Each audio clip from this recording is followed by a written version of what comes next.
OpenAI secures a key legal victory as copyright lawsuits are dismissed.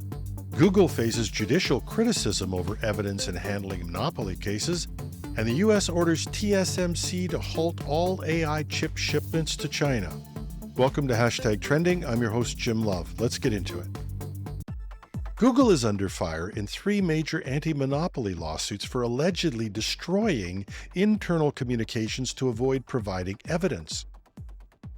Judges in federal courts, including in Virginia, California, and the District of Columbia, have sharply criticized the tech giant's handling of internal chats and communications, accusing it of suppressing evidence critical to the cases. In a high-profile incident, a Google director, while discussing potential legal risks, expressed concern about a chat history being recorded, which could later be accessed by legal opponents. This example, along with others, was submitted as evidence of Google's attempts to conceal information. Judges in these cases have noted Google's practice of setting chats to auto-delete and misusing attorney-client privilege to shield internal discussions from legal scrutiny. In California, Judge James Donato described Google's actions as disturbing, accusing the company of creating a culture of concealment. He indicated that sanctions would follow due to Google's deletion of chats in the case involving its Play Store monopoly. In Virginia, Judge Leonie Brinkema echoed similar concerns, accusing Google of using lawyers as a smokescreen to prevent evidence from being revealed.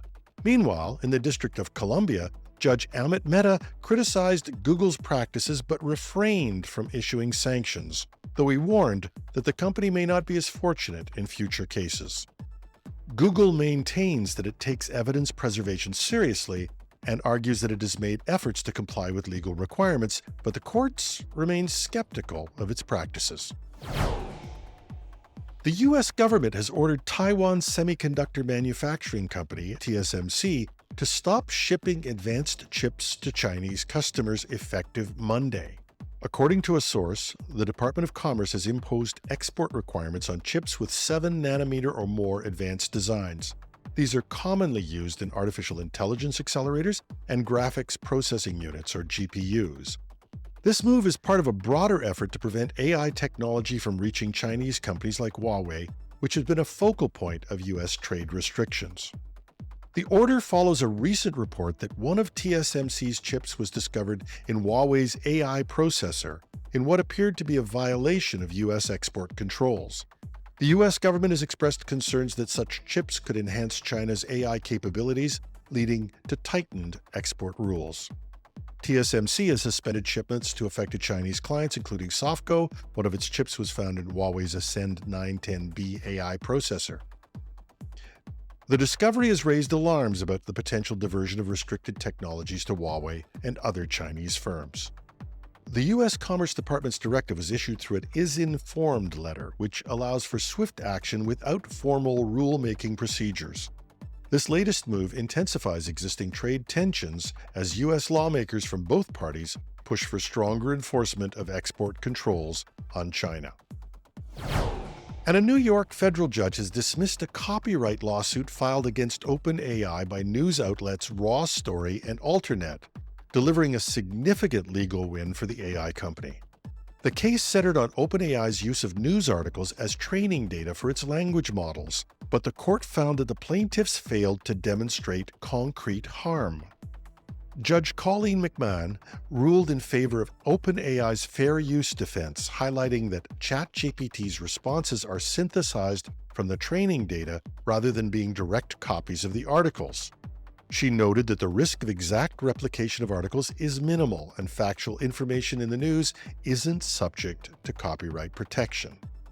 The plaintiffs had focused on the removal of copyright management information rather than direct copyright infringement, but McMahon found that this did not show sufficient harm.